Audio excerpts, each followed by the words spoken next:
오늘 수요 저녁 예배에 주신 하나님의 말씀은 느헤미야 5장 19절의 말씀입니다. 느헤미야 5장 19절의 말씀입니다.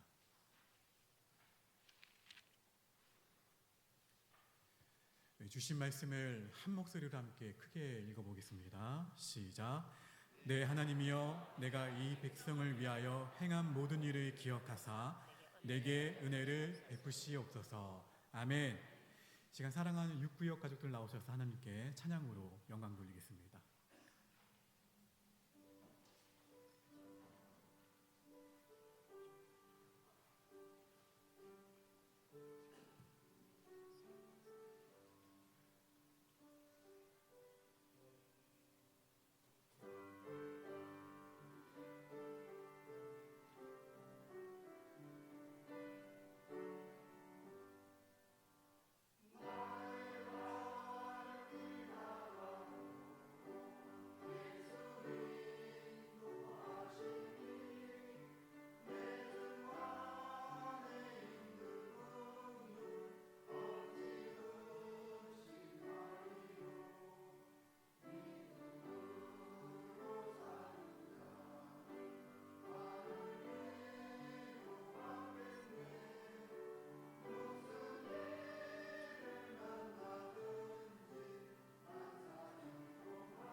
하나님, 오늘 예배 가운데 육구역이 드린 찬양을 기쁘게 받아 주시옵소서. 나의 갈 길 다가도록 이 찬양의 고백이 사람 앞에 보이는 노래가 아니라 하나님께 올려드리는 평생의 믿음의 고백이 되게 하시고, 찬양한 입술뿐만 아니라 이들의 삶 전체가 주님께 영광 돌리게 하여 주시옵소서. 특별히 육구역의 가정과 생업과 자녀들을 붙들어 주셔서 육구역 안에 사랑과 화평과 하나됨의 은혜를 더하여 주시옵소서. 지친 구역원들이 있다면 새 힘을 주시고 기도 제목마다 하나님의 선한 손으로 반드시 응답하여 주시옵소서. 육구역이 더욱 말씀 위에 서게 하시고 기도로 살아나게 하시며 함께 동역할수록 예수님의 향기가 나는 아름다운 구역 되도록 인도하여 주시옵소서. 이 모든 말씀 예수님의 이름으로 기도합니다. 아멘. 하나님께 영광의 박수 올려드립니다. 우리 앞뒤 좌우 바라보시면서 함께 축복할까요? 예수님 때문에 행복합니다. 예수님 때문에 행복합니다. 예수님 한 분이면 충분합니다. 예수님 한 분이면 충분합니다. 세상에서 가장 다루기 어려운 일, 가장 어려운 일이 여러 가지가 있겠지만, 제가 오늘 설교를 준비하면서 여러분과 나눌 그 말 가운데 가장 다루기 힘든, 가장 어려운 일은 사실 자기 마음을 다스리는 일이에요. 내 안에 있는 무엇을 내려놓는 것입니까? 욕심을 내려놓는 것이죠. 그 욕심은 물질일 수도 있습니다. 그 욕심은 명예일 수도 있어요. 그 욕심은 자녀일 수도 있고, 그 욕심은 권력일 수도 있고, 그 욕심은 자존심일 수도 있어요. 또 그 욕심은 좋은 학벌일 수도 있고, 또 그 욕심은 내가 지금 하나님보다 더 사랑하는 것일 수가 있다라는 것이죠. 내가 좀 괜찮다라고 내세울 만한 여기고 있는 것들은 다 내 욕심이 될 수 있다라는 것이죠.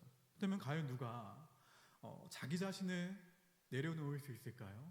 내려놓음, 오늘 말씀의 제목이기도 하지만 이 내려놓음이라는 그 단어에 대해서 여러분 많이 들어보셨을 텐데, 느헤미야는 그렇게 자신을 내려놓을 수 있었던 사람이에요. 내려놓을 줄 알았죠. 느헤미야는 유다 총독이 되어서 예루살렘 성벽을 쌓은 뒤에 12년을 보내게 됩니다. 그 12년 동안 느헤미야는 이전 총독들이 누렸던 그 특권을 어떻게 했냐면 다 내려놓았어요. 다 내려놓았고 심지어 봉급도 받지 않았습니다. 성경에 기록된 총독에게 올리는 음식을 살펴보면 그 규모가 엄청나다라는 것을 알 수가 있습니다. 느헤미야 5장 17절과 18절 말씀 화면을 보고 함께 읽겠습니다. 시작.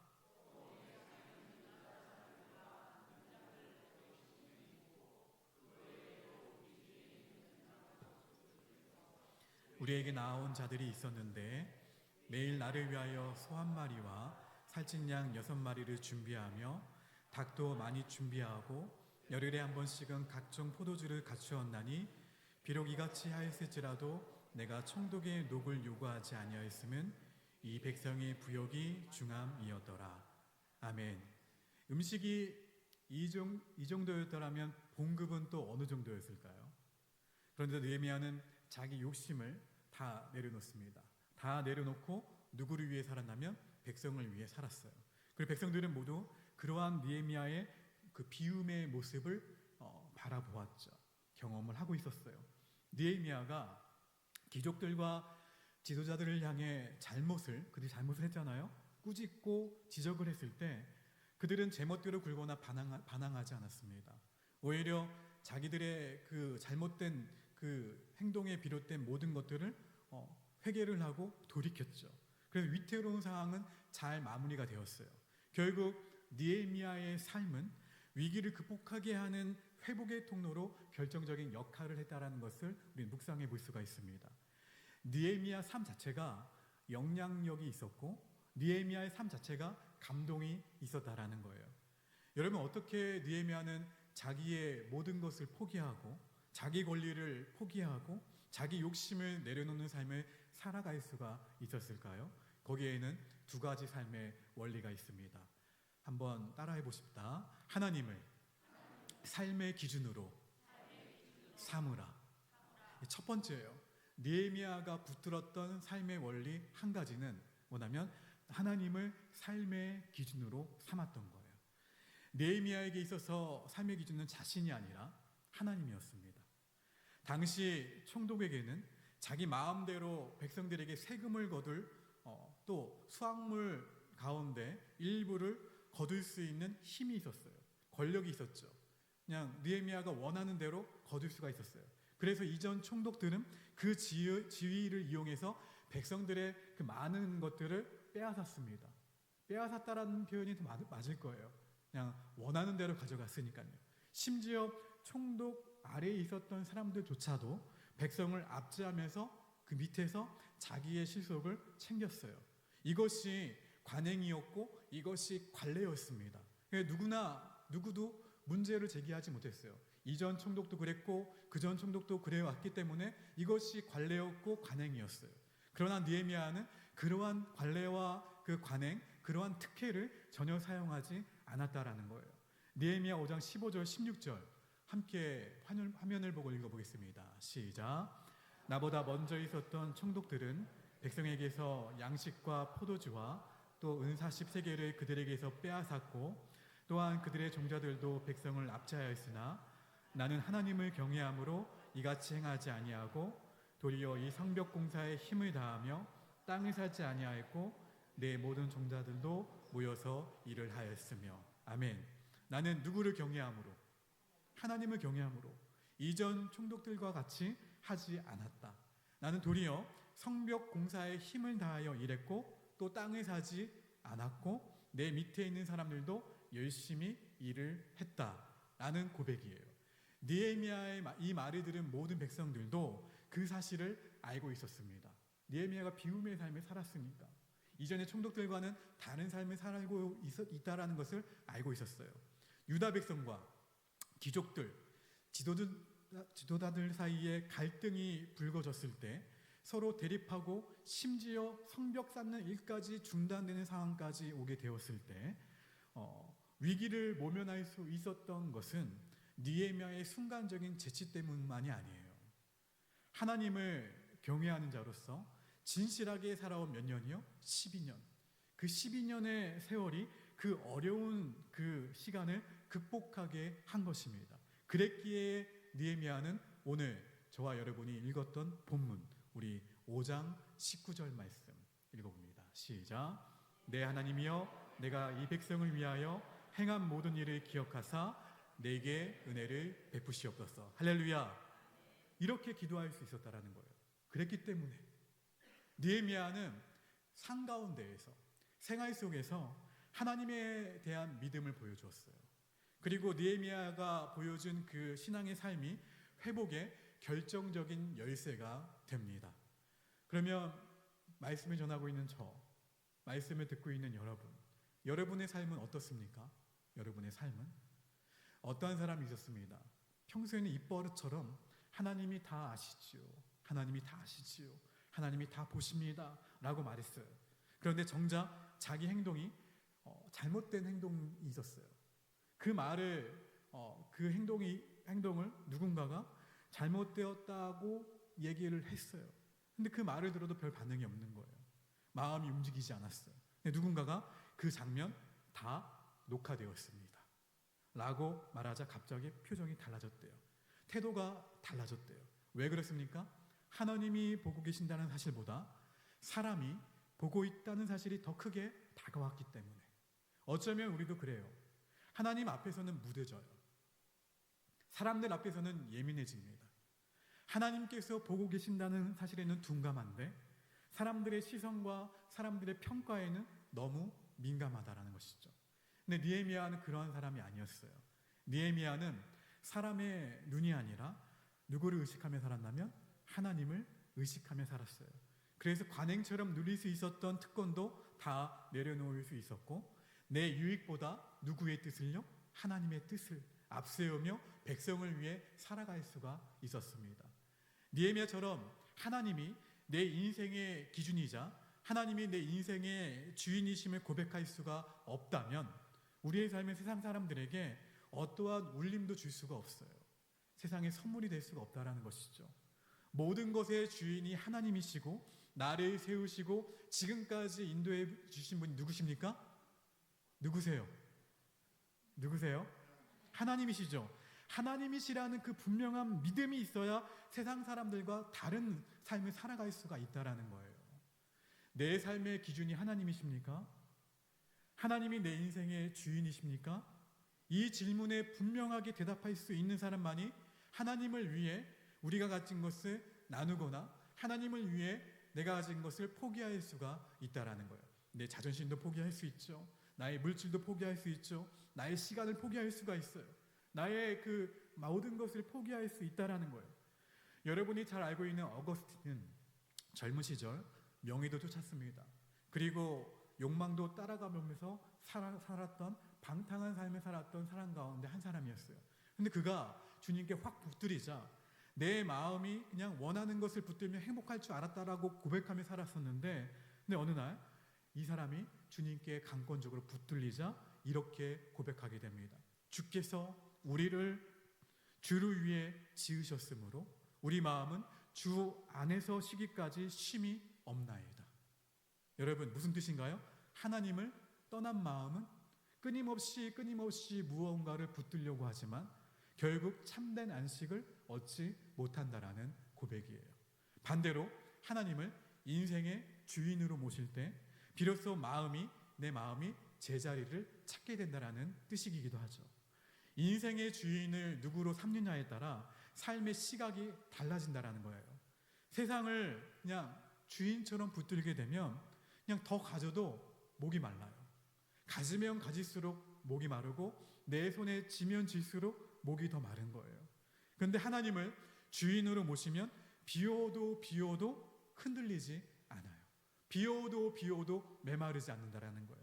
느헤미야가 바로 그러한 사람이었어요. 느헤미야는 자기 욕심이 아니라 하나님을 삶의 기준으로 삼았고, 그래서 내려놓을 수 있었고, 그래서 위기 앞에서도 무너지지 않았어요. 여러분, 그리스도인의 삶은 위기 앞에서 진가가 드러납니다. 하나님을 경외하는 하나님 중심의 삶이 결국 우리를 지켜준다라는 거예요. 평소에 하나님 앞에 살아가고 있는데 무엇이 부끄럽고 무엇이 두렵습니까? 내가 하나님 앞에 살아가고 있는데 코람돼요.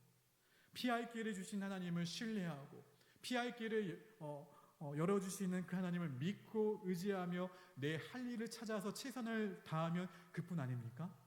오늘날에 문제가 있다면 많은 성도들이 세상과는 다른 무엇이 없다라는 거예요. 무늬만 성도인 사람들이 너무나도 많아요. 때로는 세상 사람들보다 더 못한 모습을 보이기 때문에 세상 사람들은 도무지 우리를 통해서 하나님 앞으로 나오지 않아요. 내가 차라리 너가 믿는 하나님을 내가 믿지는 않겠다. 내가 믿어도 그냥 다른 것을 믿지. 느헤미야가 여러분 위기를 뛰어넘을 수 있었던 힘은 바로 세상과 다름이었어요. 세상과 다름. 우리 골로새서 3장 1절부터 3절까지의 말씀을 화면을 보고 읽어보겠습니다. 시작.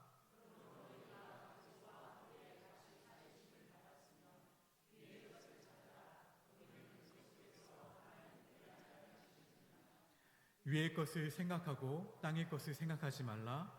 이는 너희가 죽었고 너희 생명이 그리스도와 함께 하나님 안에 감추어졌습니다. 아멘. 이 땅에서 보이는 것을 추구하지 않고 하나님 앞에서 무엇을 추구하라는 거예요? 위의 것을. 위의 것을 찾고 하나님 앞에 정직하게 살아가는 삶. 이러한 느헤미야의 삶이 우리의 삶이 될 때 회복이 시작이 된다는 거예요. 여러분, 하나님을 삶의 기준으로 삼아 하나님 앞에서 위의 것을 찾고 하나님 앞에서 정직하게 살아감으로 회복을 충만히 경험하는 우리 모두가 되기를 주의 이름으로 축원합니다. 자, 두 번째 내려놓음의 원리는 따라합시다. 하나님이 주신 소명을 따라 살라. 무엇을 따라 살라고요? 누가 주셨습니까? 하나님이. 느헤미야는 하나님께서 왜 자신을 유다 총독으로 보내셨는지를 알고 있었던 사람이에요. 느헤미야는 이전의 총독들이 했던 것처럼 재산을 모으기 위해서 부르심을 받은 게 아니었어요. 백성들이 누구 앞에서요? 하나님 앞에서 무너진 성벽을 재건하고 그 가운데에서 예배할 수 있는 여건을 만들기 위해 하나님이 자신을 총독으로 보냈다는 소명을 가지고 있었습니다. 그렇기 때문에 느헤미야의 모든 관심은 성벽을 세우는 거였어요. 무엇을 위해서요? 모든 백성이 하나님께 예배를 드리기 위해서. 이스라엘 백성들을 예배자로 세우는 것에 있었어요. 다시 느헤미야 5장 19절 말씀 읽어봅니다. 시작.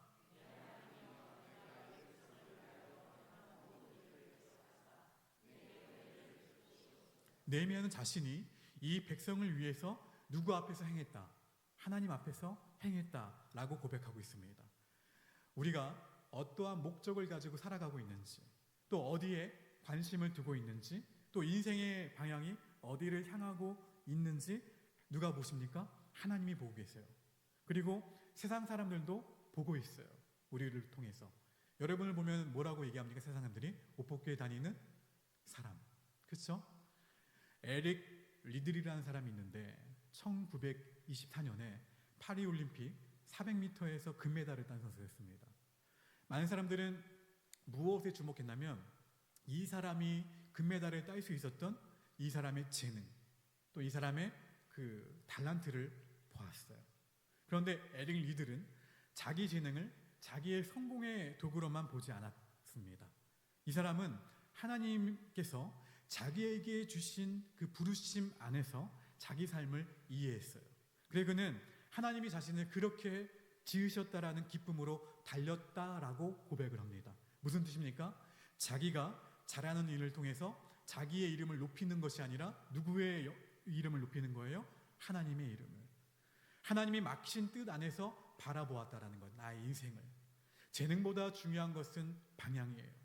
성공보다 중요한 것은 소명이에요. 느헤미야도 마찬가지였습니다. 느헤미야는 총독의 자리를 자기 유익을 구하는 자리로 보지 않았어요. 하나님께서 맡기신 그 소명의 자리로 보았습니다. 우리도 마찬가지입니다. 내가 하고 있는 일에 대한 소명. 쉽게 말하면 내가 지금 부지런히 달려가고 있는 삶의 목적, 그 방향이 무엇인가를 생각해야 된다는 거예요. 인생의 분명한 목적을 정하는 것이 얼마나 중요합니까? 그러나 더 중요한 것은 내가 원하는 목적과 내가 원하는 방향을 정하는 것이 아니에요. 나를 이 땅에 보내주신 창조주 하나님께서 나에게 주신 소명을 따라 살아가는 거예요. 여러분, 홍수가 뭡니까? 홍수. 물이 범람하는 거죠. 그렇죠? 방향을 정하지 못한 강과 같아요. 그냥 어디로 갈지 몰라. 그냥 막 가잖아요. 그렇죠? 닥치는 대로 가는 곳마다 피해를 입힙니다. 강이라는 것은 매우 중요하지만 그 강이 흘러가는 방향을 정하지 못하면 주변에 많은 피해를 줄 뿐이에요. 우리 눈에 좋은 인생처럼 보여서 달려가는데 그 목적과 그 방향이 틀렸다면 그것은 헛된 삶이라는 거예요. 하나님이 주신 그 소명을 따라 살아가는 우리 모두가 되기를 주님의 이름으로 축원합니다. 하나님은 아브라함에게 100세에 얻은 아들 누구를 바치라고 했습니까? 이삭을 바치라고 했죠. 아브라함이 자기 목적을 이루려면 누구를 살려야 됩니까? 이삭을 살려야 되겠죠. 그 대를 어떻게 해야 됩니까? 이어나가야 되겠죠. 그런데 하나님의 목적은 생명보다 귀한 아들을 바치는 거였어요. 얼마나 순종하기 어려운 선택이었습니까? 사울에게 쫓겨다닌 다윗에게도 기회가 왔습니다. 자기 앞에 누워있는 사울을 가지고 있었던 칼로 찌르기만 하면 그냥 지긋지긋한 이 도망자의 삶을 청산할 수가 있었어요. 이미 또 조건은 갖춰져 있었잖아요. 왕으로서의 기름 부으심을 받았고 또 친아들은 옆에서 부추기죠. 빨리 죽이라고, 하나님이 주신 기회라고. 다윗은 자기 목적을 단숨에 이룰 수 있다는 것을 알았지만 기름 부은 받은 왕을 죽이는 것은 누구의 목적에 맞지 않다. 네, 하나님의 목적에 맞지 않다라는 것도 알고 있었어요. 아브라함도 다윗도 느헤미야도 너무나도 어려운 선택 앞에서 결국 누구의 목적을 선택합니까? 자기의 목적이 아니라 하나님의 목적을 선택합니다. 할렐루야. 자기의 기득권이 아니라 자기를 부르신 하나님의 소명을 따라 살았어요. 이사야 43장 7절 말씀을 보시게 되면 같이 읽어봅니다. 시작. 내 이름으로 불려지는 모든 자 곧 내가 내 영광을 위하여 창조한 자를 오게 하라. 그를 내가 지었고 그를 내가 만들었느니라. 할렐루야. 하나님께서 우리를 만드신 창조의 목적이 있고 이 세상에 보내신 이유가 있다라는 말씀이에요. 나를 위해서 그냥 쌓고 나를 위해서 모으라고 이 땅 가운데 보내신 것이 아니에요. 하나님의 영광을 위해서 살라고 보내신 거예요. 우리는 이 땅을 살아가면서 어떻게 하면 하나님의 영광과 하나님의 뜻을 이루며 살아갈 수 있을지 생각해야 돼요. 마태복음 28장 19절과 20절 말씀 함께 읽습니다. 시작. 그러므로 너희는 가서 모든 민족을 제자로 삼아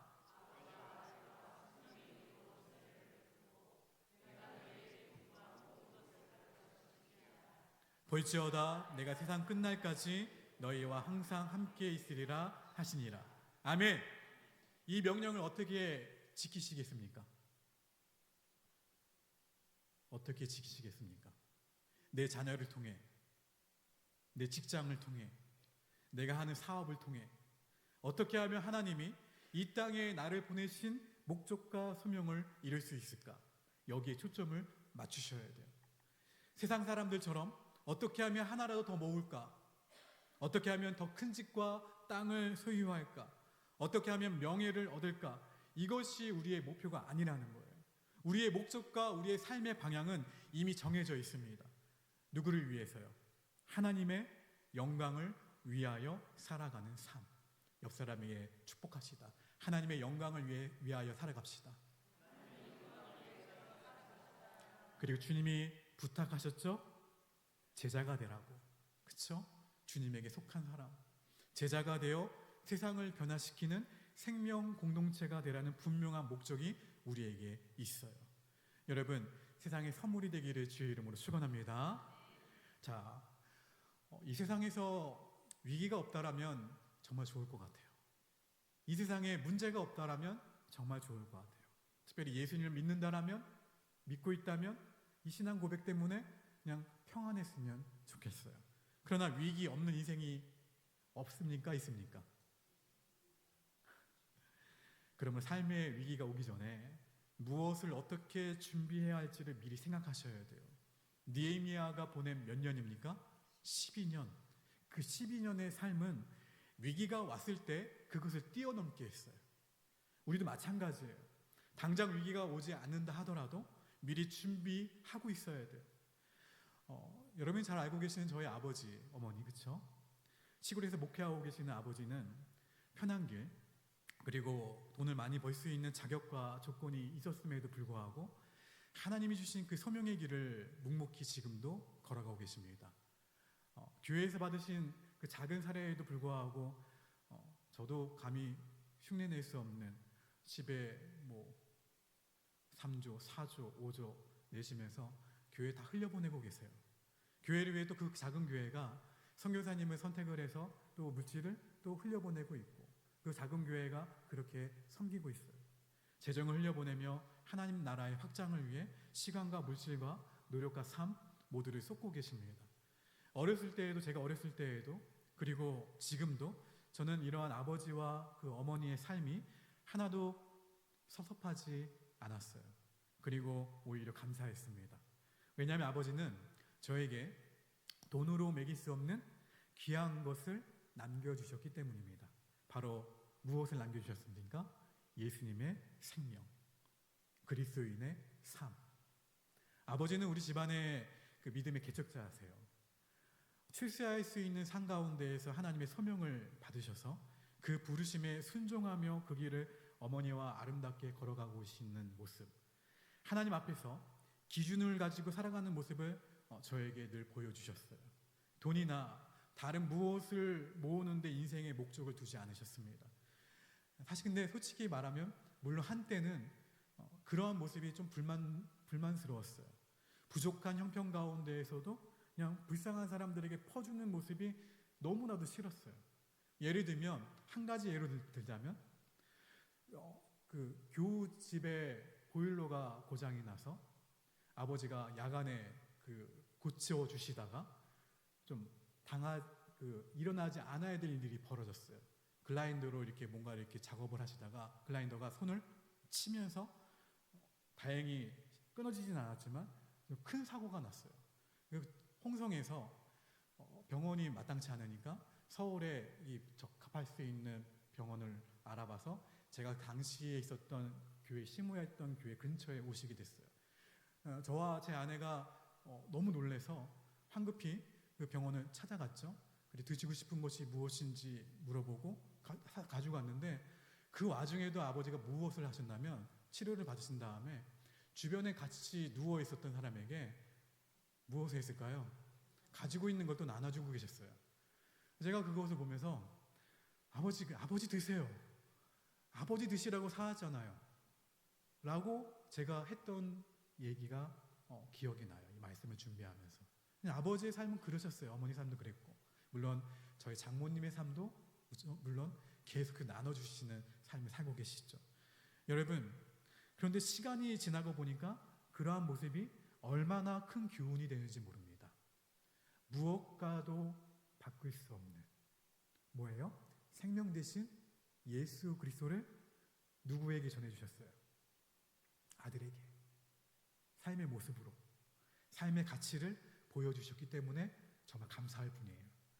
여러분, 욕심을 내려놓는다는 것은 사실 말처럼 쉬운 일은 아닙니다. 오늘 내려놓음이라는 이 원리 느헤미야가 살아갔던 이 원리 쉬워 보이지만 쉽지 않아요. 그러나 다른 무엇보다 더 큰 가치가 내 마음을 지배하면 욕심을 내려놓고 우리의 마음을 지킬 수가 있다라는 거예요. 우리의 마음을 어디에 둘 때? 이 땅이 아니라 하늘에 두고 우리의 인생을 누구 앞에 둘 때? 하나님 앞에 둘 때. 세상 그 무엇과도 바꿀 수 없는 예수 그리스도를 삶의 주인으로 모실 때 그냥 명예를 보는 눈이 달라지는 거예요. 권력을 보는 눈이 달라지고 돈을 보는 눈이 달라지고 세상을 보는 눈이 달라지고 고통과 슬픔을 보는 눈이 달라진다라는 거예요. 이럴 때 우리에게 어떠한 위기가 와도 세상이 감당하지 못할 믿음의 사람이 된다라는 거예요. 여러분, 예수님을 나의 구주로 삼고 땅의 것이 아니라 하늘의 것을 바라보며 주어진 삶을 예수님의 이름으로 넉넉히 이기며 살아가는 우리 모두가 되기를 주님의 이름으로 축원합니다.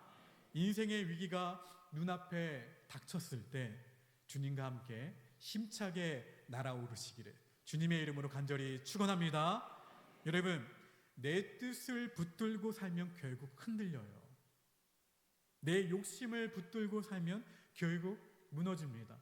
그러나 하나님을 삶의 기준으로 삼고 하나님이 주신 소명을 따라 살아가면 위기 가운데에서도 다시 서게 된다는 거예요. 이 시간 내 뜻이 아니라 주님의 뜻에 나를 맡기겠다는 고백으로 내 욕심이 아니라 하나님의 영광을 위해 살겠다는 결단으로 우리 찬송가 549장 내 주여 뜻대로 함께 찬양하며 나아가겠습니다. 함께 찬양합니다. 하나님, 오늘도 말씀으로 우리를 비추어 주시니 정말로 감사합니다. 우리 안에 있는 욕심을 내려놓는 일이 얼마나 어렵고 힘든 일인지 다시 보게 하시고 느헤미야처럼 하나님을 삶의 기준으로 삼고 하나님이 주신 소명을 따라 살아가는 삶이 얼마나 귀한 삶인지를 깨닫게 하시니 감사합니다. 주님, 우리의 기준이 세상이 되지 않게 하시고 우리의 기준이 사람들의 시선이 되지 않게 하시고 우리의 기준이 눈에 보이는 유익이 되지 않게 하여 주시옵소서. 오직 하나님을 경외하는 마음으로 매일의 삶을 살아가도록 인도하여 주시옵소서. 우리에게 맡겨주신 자리에서 재산을 모으기 위한 인생이 아니라 하나님의 뜻을 이루기 위한 인생이 되게 하시고 내 이름을 드러내는 삶이 아니라 하나님의 영광을 드러내는 삶이 되게 하여 주시옵소서. 위기 앞에서도 흔들리지 않게 하시고 평소의 삶 속에서 미리 준비된 믿음으로 서게 하시며 우리의 마음을 하늘에 두고 예수 그리스도를 인생의 주인으로 모시고 살아가도록 역사하여 주시옵소서. 명예보다 주님을 택하게 하시고 권력보다 주님을 택하게 하시고 물질보다 주님을 택하게 하시고 내 뜻보다 하나님의 뜻을 붙들게 하여 주시옵소서. 그래서 어떠한 위기 속에서도 세상이 감당하지 못할 믿음의 사람으로 살아가게 하시고 주님과 함께 다시 일어서며 주님과 함께 다시 날아오르는 은혜를 허락하여 주시옵소서.